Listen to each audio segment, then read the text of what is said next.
The light did not just shine upon me.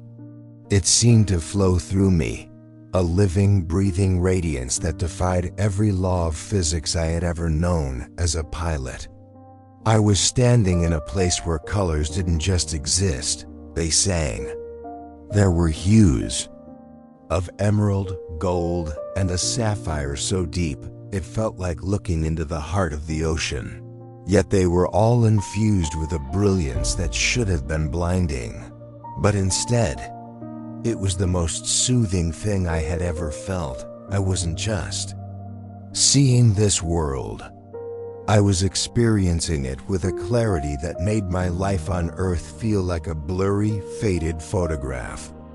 Around me, there was a sound not quite music, but a harmonious vibration, a collective pulse of life that resonated in the very marrow of my being. I felt a weightlessness, a total absence of the gravity that had defined my existence, replaced by an overwhelming sense of belonging. I was home. I didn't know how I had arrived, and I didn't yet remember the fire or the screaming engines. But I knew with a certainty that surpassed human logic that I was in the presence of something sacred. Beside me stood beings of such immense stature and grace that the word angel felt like a shadow of their true reality. They didn't have wings in the way we paint them on canvas. They were draped in light itself, their countenances radiating a love so fierce and pure, it was almost tangible. They didn't speak with words, yet I understood everything they were communicating. There was no fear here. There was no pain. The shattered bones and the smell of burning aviation fuel were gone, replaced by a fragrance that smelled like every beautiful memory I'd ever had, distilled into a single breath. I stood there, a 19-year-old boy in the center of eternity, staring into a horizon that had no end, wondering how a mere mortal could be allowed to stand in a place of such perfection. Every cell in my spirit was vibrating with a joy so intense it was nearly unbearable, a peace that truly surpassed all understanding. I was dead, and yet, for the first time in my life, I was finally, truly alive. But to understand how I got here, I need to take you back to July 18th, 1969. At 19 years old, my world was defined by the sky. I lived for the moment the wheels left the tarmac and the earth fell away, leaving nothing but the roar of the engines and the infinite blue. Flying wasn't just a hobby or a career path for me. It was my identity. I was a young man with a plan, a pilot who felt he had mastered the winds.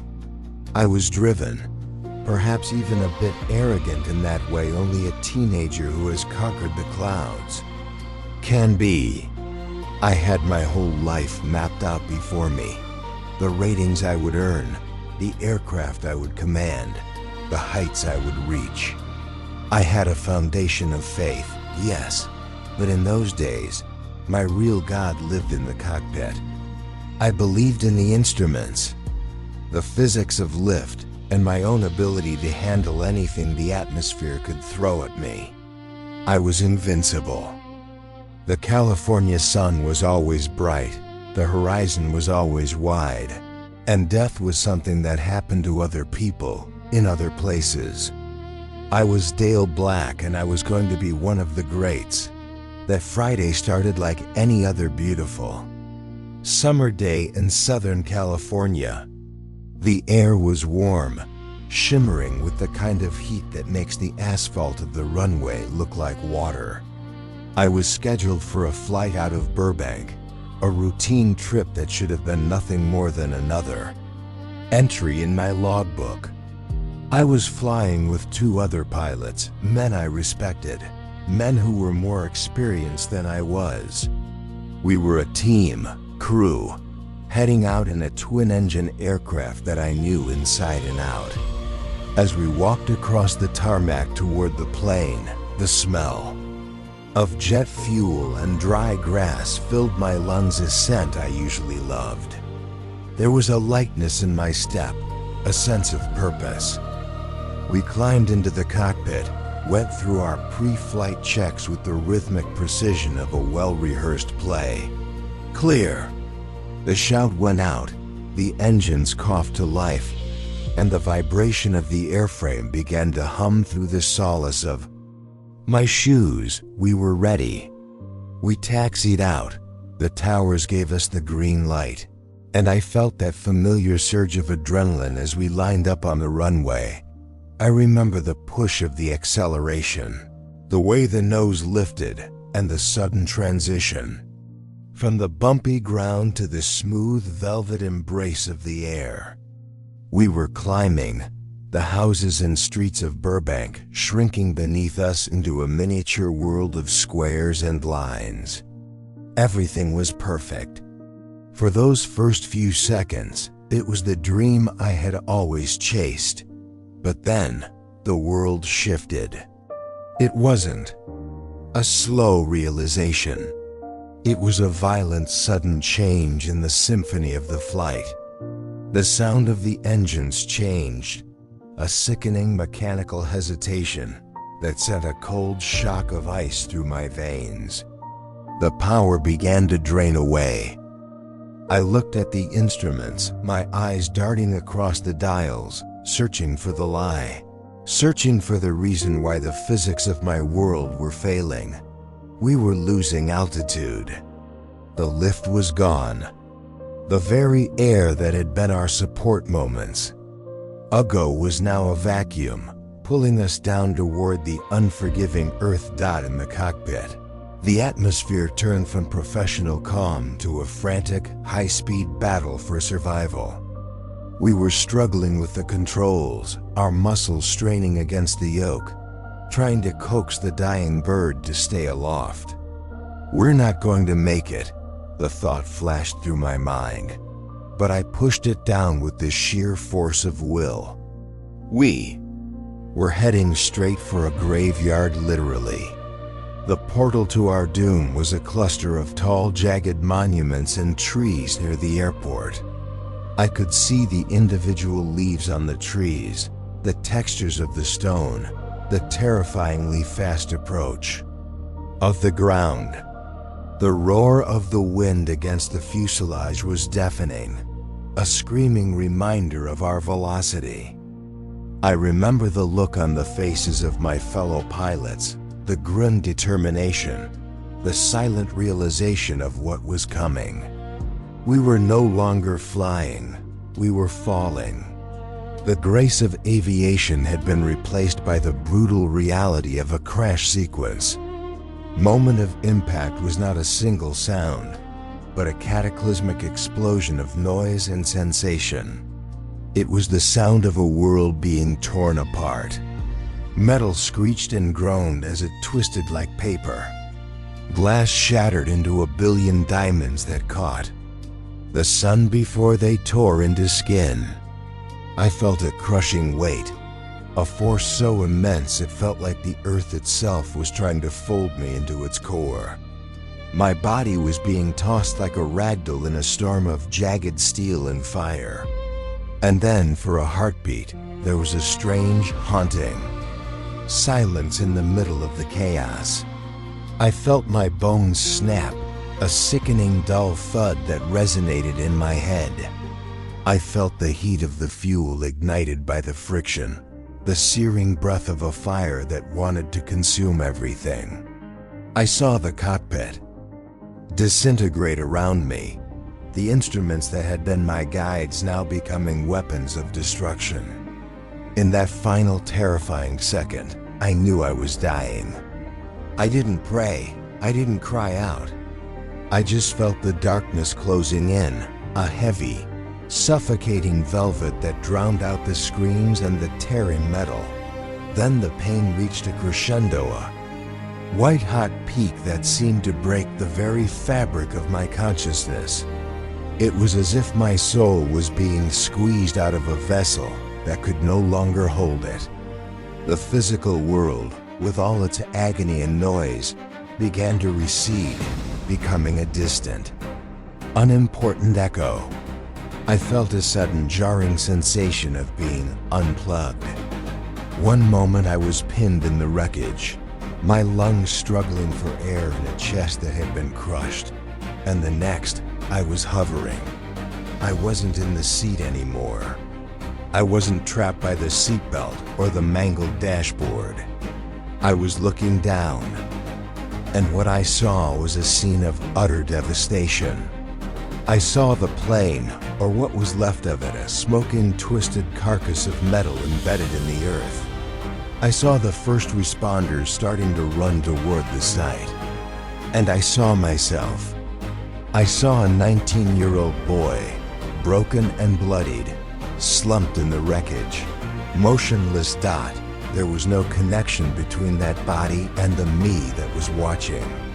I felt no pity for him, only a strange detached curiosity. But I didn't have long to look. A sudden powerful force began to take hold of me. It wasn't a wind, but a magnetic pull, a beckoning from a direction I couldn't define with human compass points. The scene of the crash began to fade, the colors of the earth washing out into a gray mist. I felt myself being drawn upward, or perhaps inward, through a space that felt both narrow and infinitely vast. The darkness was no longer suffocating, it was a corridor. And at the end of that corridor, a tiny speck of light appeared alight. That was growing larger, more intense, and more inviting with every microsecond. It was a light that promised an answer to a question I hadn't even asked yet. Something was waiting for me on the other side of that threshold. Something that defied every pilot's manual and every law of the physical world. I was being pulled forward, faster and faster, into a realm where the sky was no longer the limit, but only the beginning. The sensation of leaving my body wasn't a slow fade or a gentle drifting off to sleep. It was a sudden violent liberation, like a bird being thrust out of a cage it didn't even know it was trapped in. For 19 years, I had known myself. Through the weight of my limbs, the beat of my heart, and the constant underlying hum of physical existence. In an instant, all of that was gone. The transition was so absolute that it felt as if I had been living my entire life underwater and had finally broken the surface to take my first breath of real air. But it wasn't air I was breathing. It was something else, something lighter, purer, and charged with a kind of energy that made my earthly life feel like a shadow. The agony that had consumed me just seconds before, the white-hot fire of breaking bones and tearing metal, was replaced by a peace so profound it was almost tangible. It felt like a warm, heavy blanket being wrapped around my soul, shielding me from every fear I had ever known. I felt weightless, but not in the way a pilot feels when he hits a pocket of zero gravity. This was a weightlessness of the spirit, a total absence of the burden of the flesh. I was no longer a body that had a soul. I was a soul that had finally been stripped of a very heavy, very broken garment. I found myself suspended in the air, perhaps 50 feet above the wreckage, looking down at the scene with a clarity that was impossible for human eyes. It was a panoramic 360-degree view. I didn't have to turn my head to see behind me. I simply perceived everything at once. Below me, the portal of the folded wings stood as a silent stone witness to the carnage. The Piper Navajo, the machine I had loved and trusted, was a mangled heap of silver and white. It looked like a discarded soda can that had been crushed by a giant's foot. Wisps of smoke curled up from the engines, and the smell of fuel, which should have been nauseating, reached me only as a distant memory. I watched as the first responders arrived on the scene, their sirens wailing in a pitch that felt oddly slow and low, like a record playing at the wrong speed. I saw the firemen rushing toward the cockpit with their axes and hoses, their movements. I wanted to reach down and tell them not to worry, that the tragedy they were witnessing wasn't the end of the story, but I was already moving further away, drifting into a different dimension of reality. Then I saw myself. It is a jarring thing to look at your own corpse from the outside. I saw the young man pinned behind the control yoke, his head slumped forward, his flight suit stained dark with blood. I saw the deep gashes on his face and the way his arm was twisted at a natural angle. To anyone on the ground, that body. But from where I stood, that body was nothing more than a used-up vessel. It looked small, fragile, and utterly foreign. I didn't feel a single spark of identity with it. I felt no desire to go back into that broken cage of bone and skin. In fact, the very idea of returning to that heavy, painful existence felt like an impossible regression. I was more alive in those moments than I had ever been on the ground. The fear that usually accompanies the thought of death was nowhere to be found. In its place was a burgeoning curiosity and a deep, resonant joy that seemed to vibrate through every part of my new-formed dot as I hovered there. The world of the crash site began to lose its substance.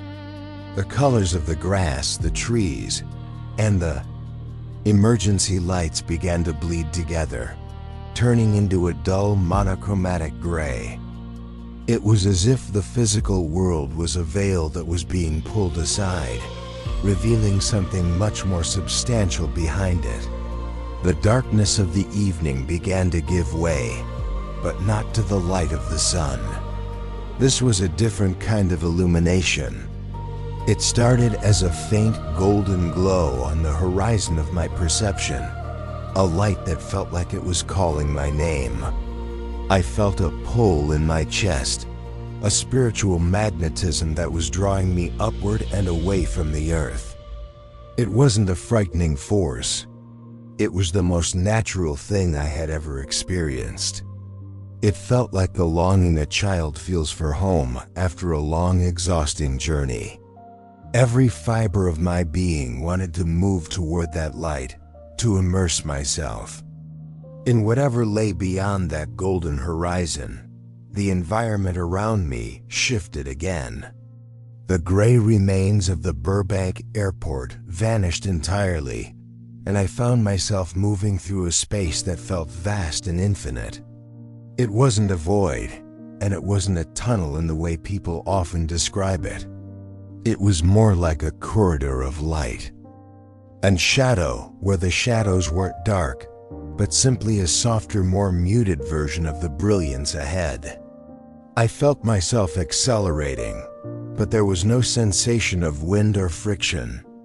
I was traveling at a speed that would have been impossible for any aircraft I had ever flown, yet I felt perfectly stable, perfectly at peace. I began to hear music, not the kind of music we hear on Earth with instruments and voices, but a celestial harmony that seemed to be the very fabric of the atmosphere. It was a symphony of praise, 1,000 layers of sound that felt like they were weaving together to tell a story of infinite love. I could feel the music in my spirit, each note resonating with the joy that was already overflowing within me. I realized then that I wasn't just drifting. I was being escorted. Even though I couldn't see anyone yet, I knew with a profound certainty that I was not alone. There was a presence with me, a guard or a guide, whose strength and peace acted as a buffer between me and the overwhelming majesty of where I was going. This presence felt familiar, like someone I had known before I was even born. It was a feeling of ultimate belonging. I began to sense a profound change in the light ahead. It was no longer just a glow. It was becoming a destination. The light was growing brighter, more intense, yet it didn't hurt my eyes. It was a living, breathing radiance that seemed to contain all the colors of the rainbow and many more that I didn't have names for. It shone through them. My emotional state at this point was one of pure, unadulterated awe. I thought about the faith I had practiced on earth, the scriptures I had read, and the God I had prayed to. I realized that everything I had believed was true, but it was so much bigger and more magnificent than I had ever dared to imagine. The theology of my youth was like a black and white sketch, and now I was walking into the full-color, three-dimensional reality of the artist's studio. I felt a sense of oneness with the Creator, a realization that I was a part of something eternal and perfect. The concerns of Dale Black, the pilot, the student, the athlete, were gone. They had been replaced by the identity of a son returning to his father. I felt a surge of gratitude that I had been chosen for this journey, forming shapes and structures that defied my ability to describe them. I saw what looked like massive gates of pearl and streets that shimmered with the transparency of gold. But even those descriptions feel inadequate. It was a city of light, a kingdom where every atom was infused with the glory of God. And then, as I reached the threshold of this new world, the presence that had been guiding me stepped out from the shadows of the light. I saw them not as ghosts or wisps of smoke, but as beings of immense power and beauty. They were taller than any man I had ever seen, their forms radiating a brilliance that rivaled the sun. They wore robes of a white so pure it seemed to be made of woven light itself. Their faces were etched with a kindness and an intelligence that was ancient and holy. They weren't just standing there. They were waiting for me. I saw their wings, not the fragile feathered wings of a bird, but powerful shimmering extensions of their being that seemed to vibrate with the very energy of heaven. The folded wings of the monument back on earth were a cold, dead tribute to those who had died, but these wings were alive, pulsing with the life of eternity. As I drew closer, the music swelled, and I felt a wave of love emanate from these beings that nearly overwhelmed my capacity to receive it. It was a love without condition, a love that knew everything about me, every mistake, every doubt, every sin, and accepted me completely. I stopped in my tracks, if one can be said to have tracks in such a place, and looked up into the eyes of the one standing closest to me. The message in his gaze was clear, even before a single word was spoken. I had passed through the valley of the shadow of death, and I had not arrived at an end, but at a beginning. The reality of who they were and what they represented became undeniable. I wasn't just a pilot who had survived a crash. I was a guest of the kingdom, and the true journey was only just beginning. As I crossed that threshold, the light didn't just surround me, it entered me. It was a brilliance that defied every law of optics I had ever studied as a pilot. On Earth, if you stare into the sun, you are blinded. But this light was the source of sight itself.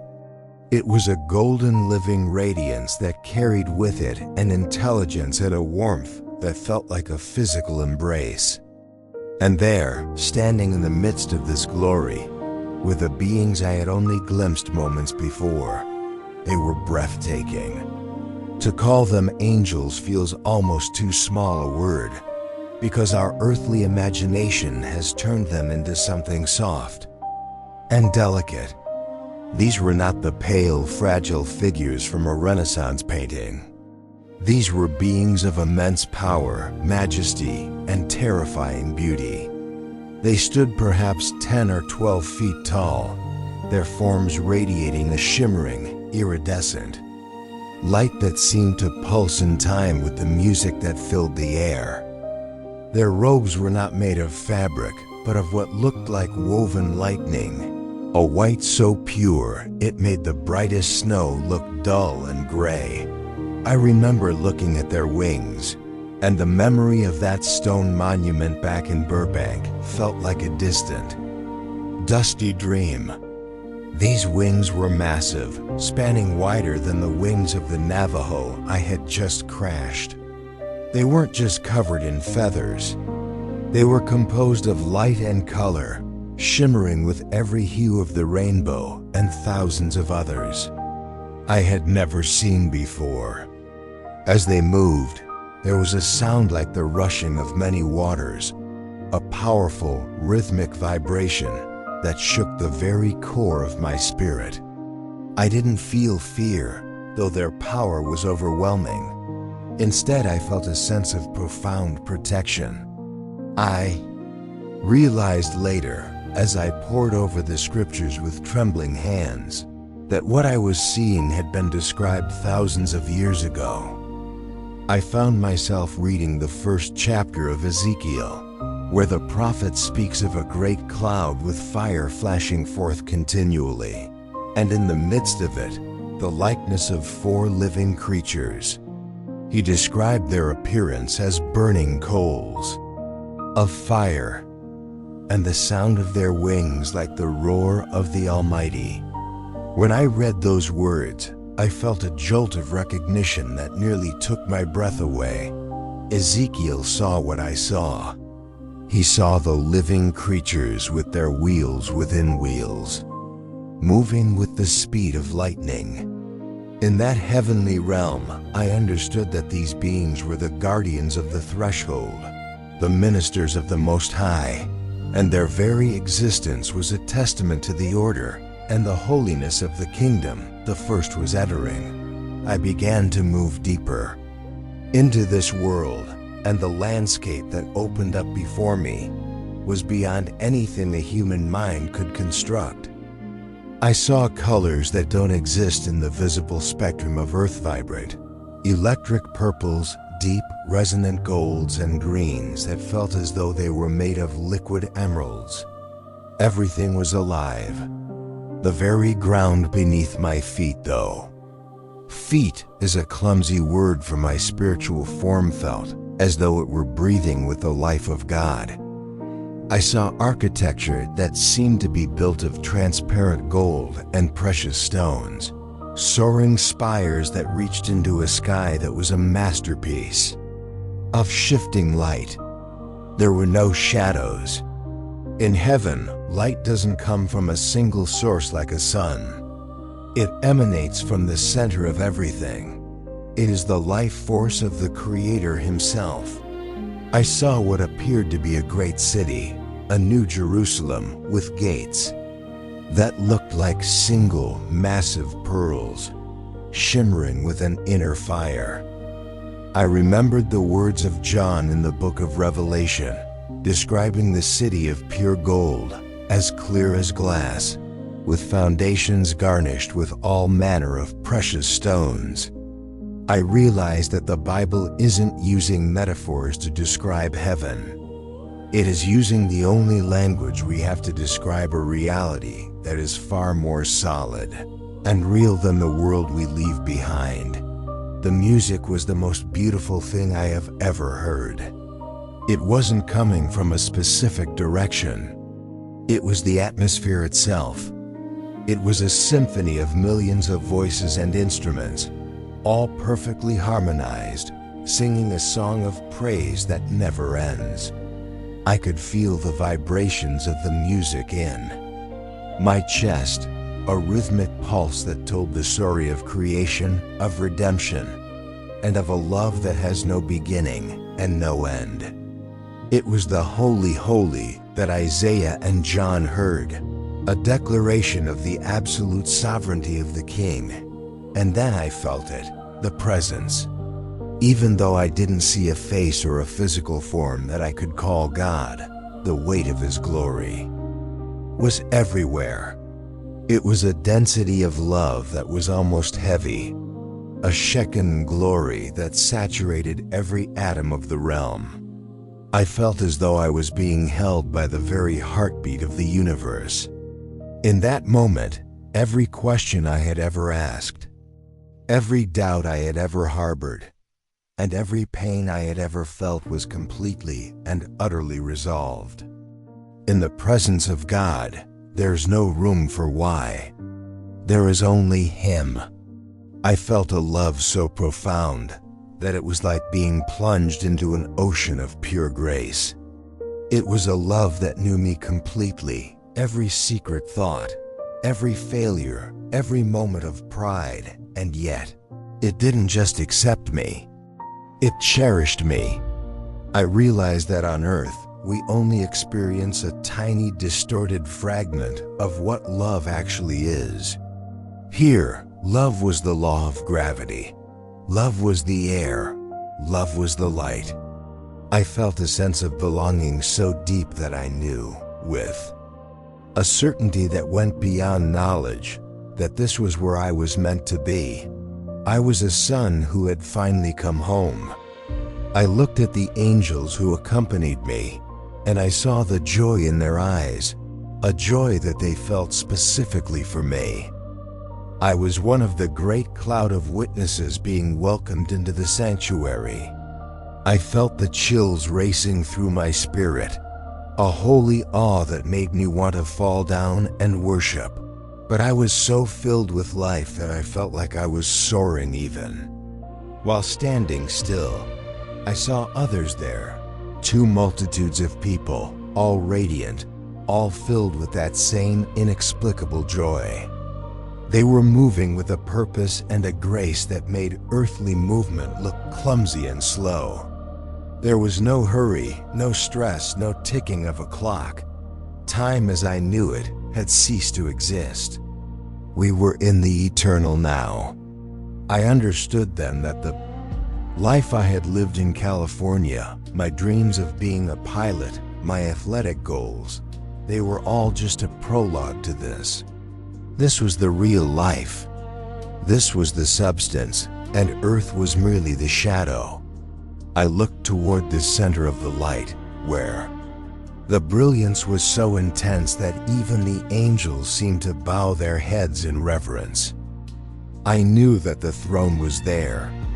I knew that the King of Kings was just beyond the next veil of light.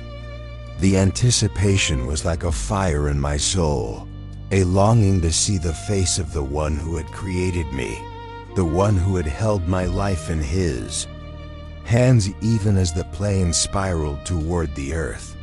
I felt as though I was being prepared for a meeting that would change everything. The atmosphere grew even more charged, more electric with the power of the Holy Spirit. The music reached a crescendo that seemed to vibrate through the foundations of the heavenly city. I stood there, a 19-year-old boy from Burbank, standing in the throne room of the Almighty, surrounded by the living creatures of Ezekiel's vision, and I realized that death was the greatest lie ever told to humanity. Death wasn't a wall, it was a door. It wasn't an end, it was a graduation. I wanted to stay there forever. I wanted to disappear into that light and never look back.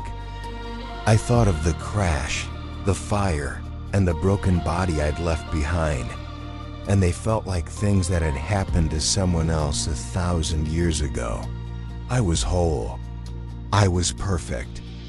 I was home. But as I moved closer to that central, blinding glory, the presence of the angels changed. They didn't stop me, but they shifted their position, and I felt a sudden distinct change in the message they were radiating. It wasn't just a welcome anymore. There was a weight of responsibility being communicated to me, a sense that what I was seeing wasn't just for my own comfort, but for a purpose I didn't yet understand.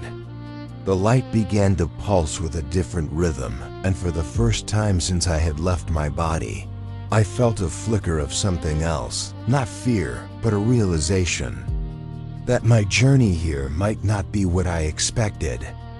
The glory was still there, the love was still overwhelming, but a voice that sounded like the crashing of waves and the whisper of the wind all at once, began to speak not to my ears, but directly to my soul. It was the voice of the Father, and as the first words echoed through the corridors of my being, the entire heavenly realm seemed to hold its breath. I was standing on the precipice of a truth that would shatter everything I thought I knew about my future.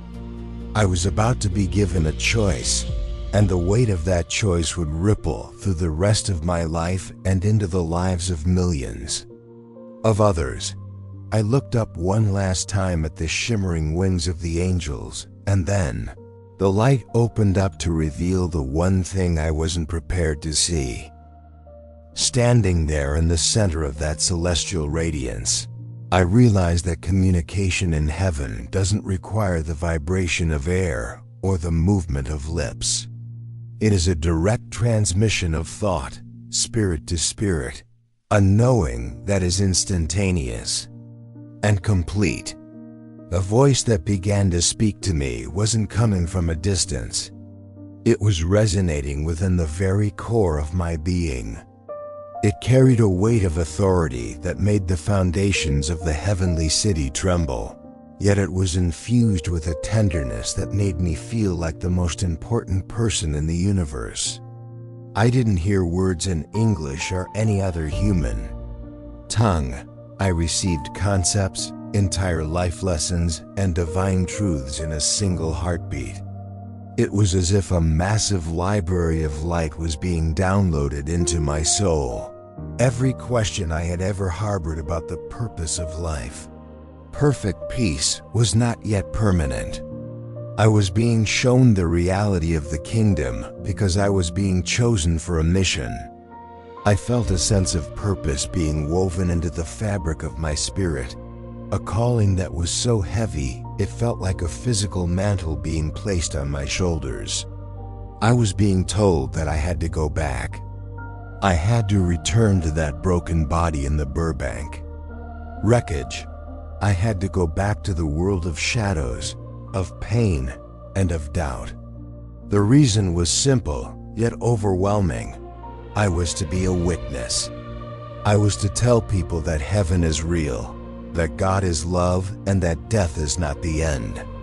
I was being sent back to live a life that would testify to the glory I was currently standing in.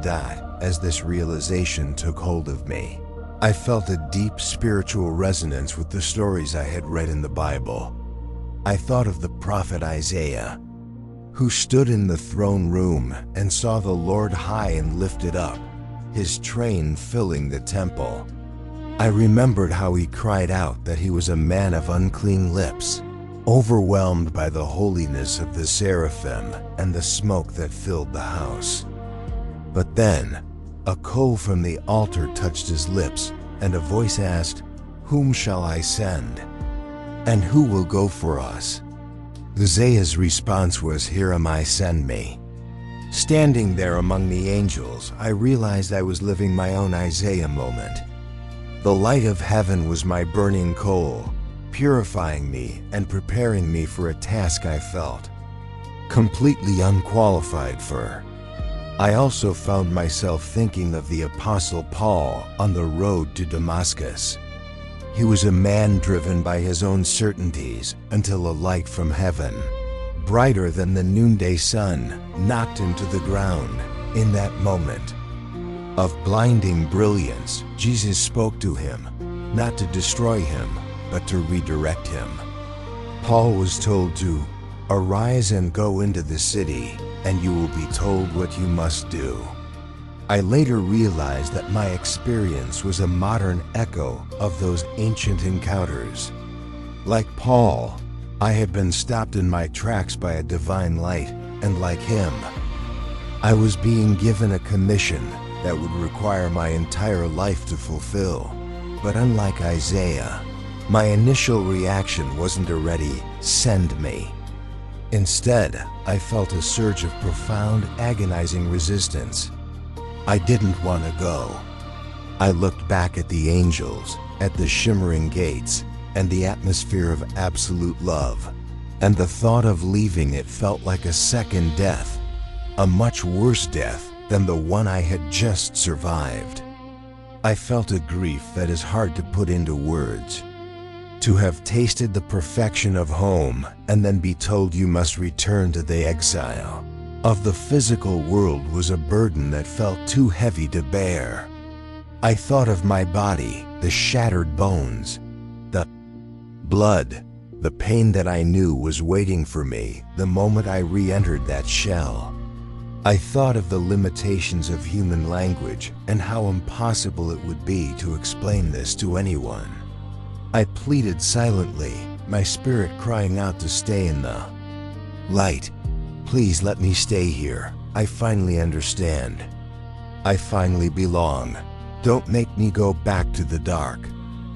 The response to my plea was not a rebuke, but an even deeper infusion of love. I was shown, in a flash of divine insight, the lives that would be touched by my story. I saw a tapestry of connections, people I hadn't met yet, who were struggling with fear and despair. It was about the Father's desire to reach His children with a message of hope. The voice spoke again, and this time, the knowing was final.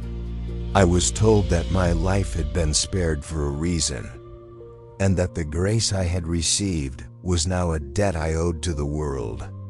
Heaven to enter our brokenness, and that as His follower, I was being called to do the same in my own small way.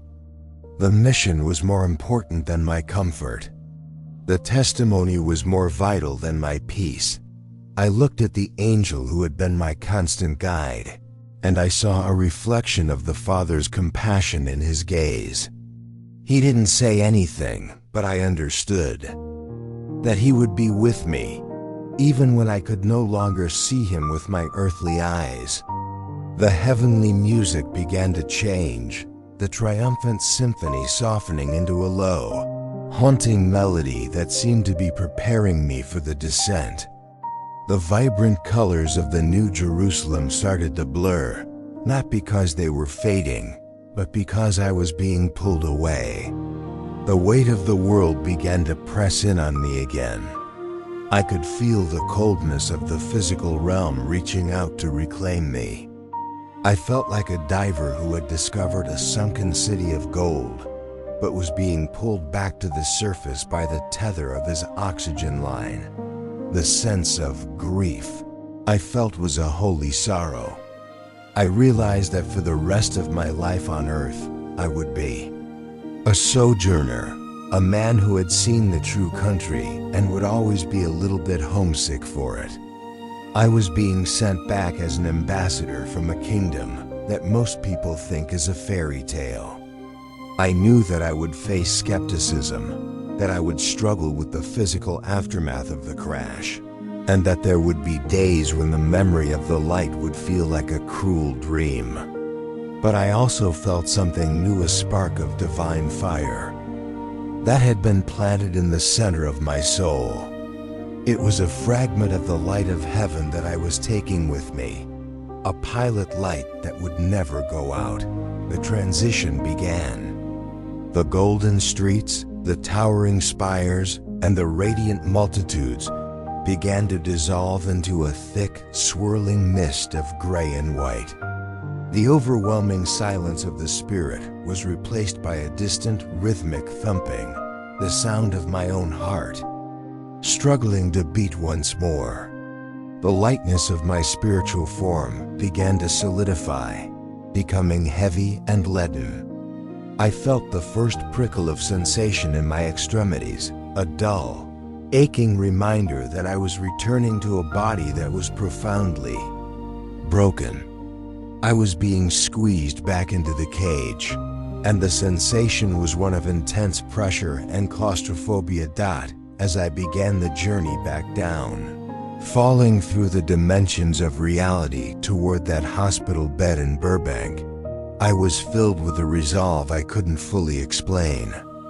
I didn't have a plan. I didn't know how I would survive the night, let alone the months of recovery that lay ahead.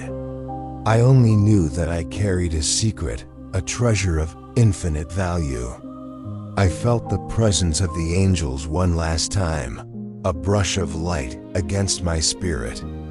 As I crossed the final threshold, back into the world of time and space, I was Dale Black again, a 19-year-old pilot who had died in a plane crash, but I was returning as a man who had seen the face of eternity.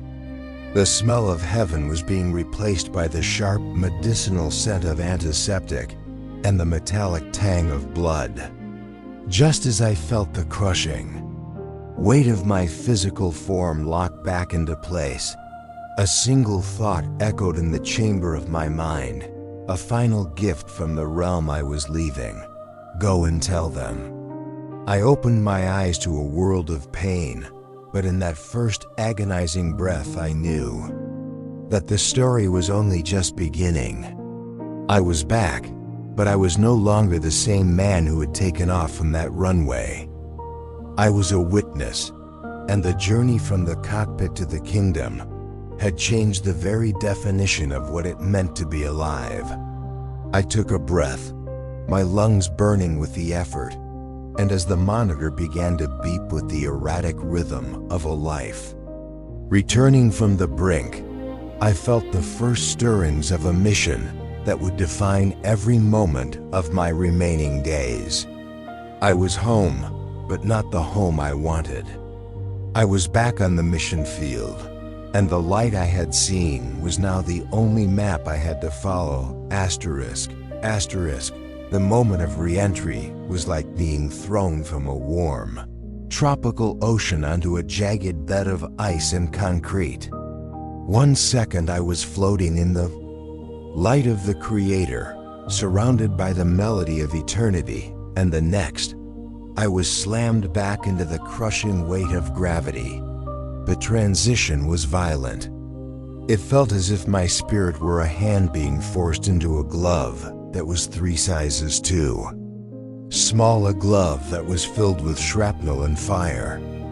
I felt the shock of the cold air in my lungs, the metallic taste of blood in my mouth, and an all-consuming, white-hot agony that made the fire of the plane crash seem like a distant memory. I tried to scream, but my throat was a desert of dust. And trauma, I was back. I was in a hospital bed, tethered to machines that hummed and beeped with a sterile, mechanical rhythm that felt like a mockery of the celestial music I had just heard.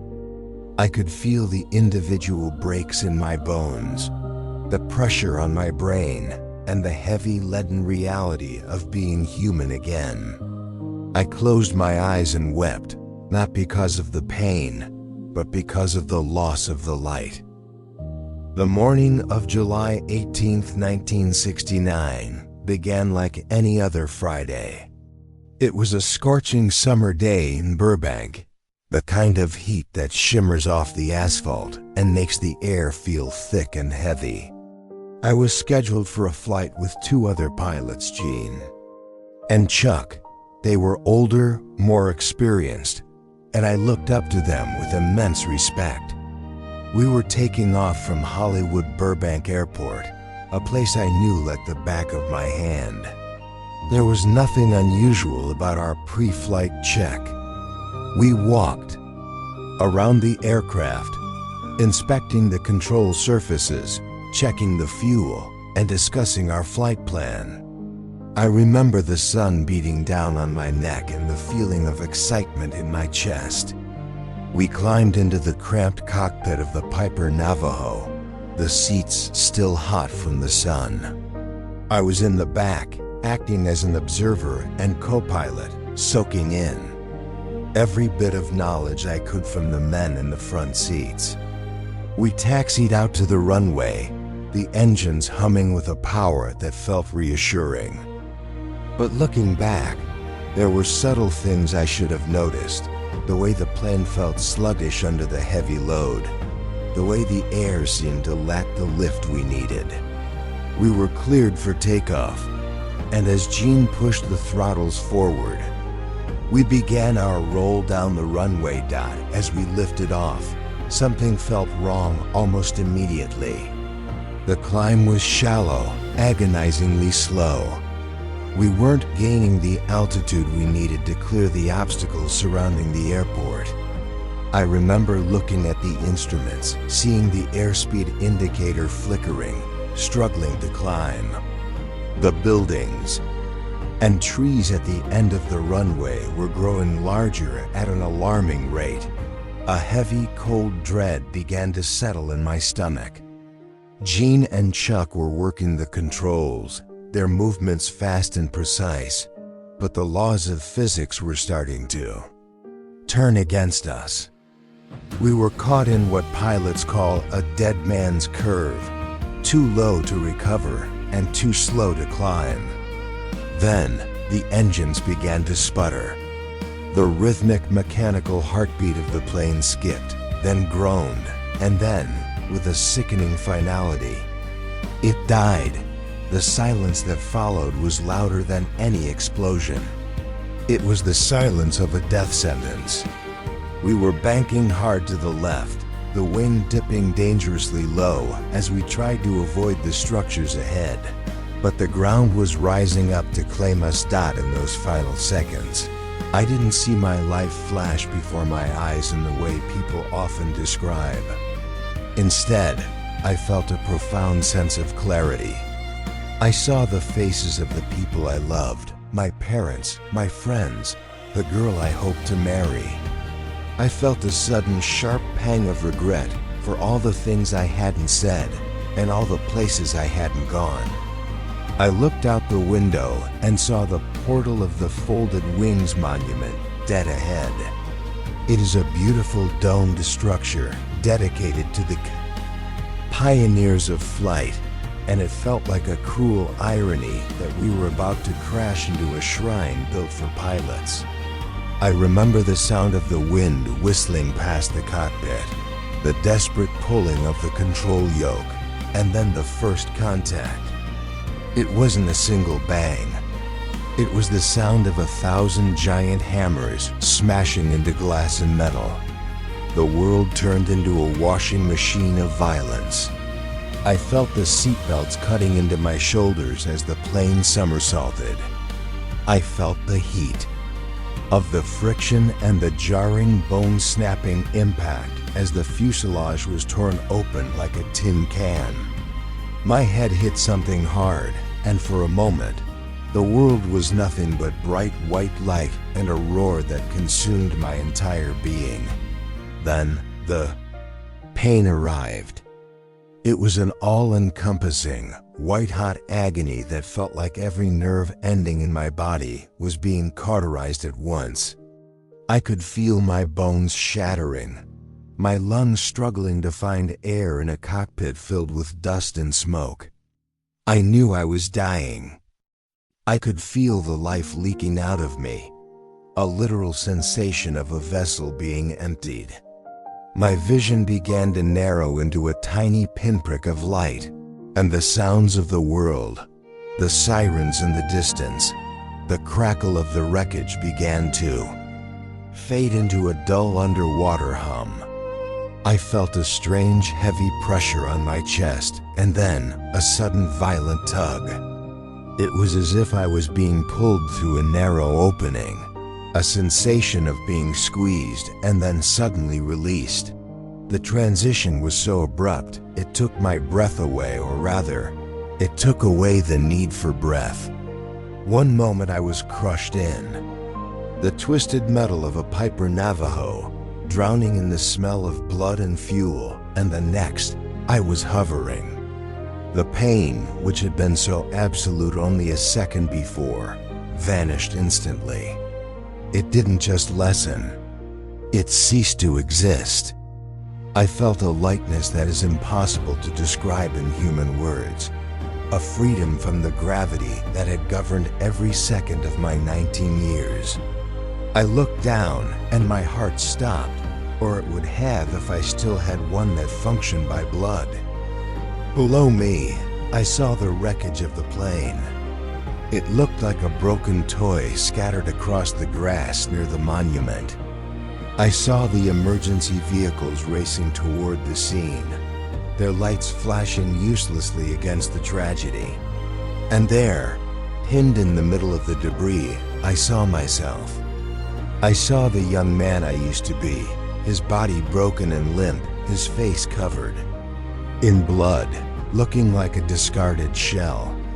I felt no attachment to that body. It felt like looking at an old suit of clothes I had finally outgrown. I tried to call out to the rescuers to tell them I was right here, that I was okay, but no sound came from my lips. I watched as they worked frantically, their faces etched with horror. I saw Jean and Chuck, and I knew with a heavy spiritual certainty that they were gone. But as I lingered there, suspended between the earth and whatever came next, the atmosphere around me began to change. The air didn't feel like air anymore. It felt like a presence. It felt thick with a kind of love and peace that I had never experienced in all my years of going to church or flying through the clouds. The gray, smoky scene of the crash site began to lose its color, fading like an old photograph left in the sun. The sound of the sirens was replaced by a low, melodic vibration that seemed to resonate through my very soul. I turned away from the wreckage, drawn by a light that wasn't coming from the sun. It was a light that seemed to be coming from everywhere. At once, a golden living radiance that felt warm against the skin of my spirit. I felt myself being drawn upward, not by my own will, but by a gentle, irresistible current. And as I rose, leaving the broken plane and my broken body behind, I realized I wasn't alone. I sensed something, or someone, standing just on the edge of my perception, waiting for me in a place where the shadows don't exist. I reached out, and just as the last vestige of the earth vanished from my sight, the light erupted into something I could never have prepared for.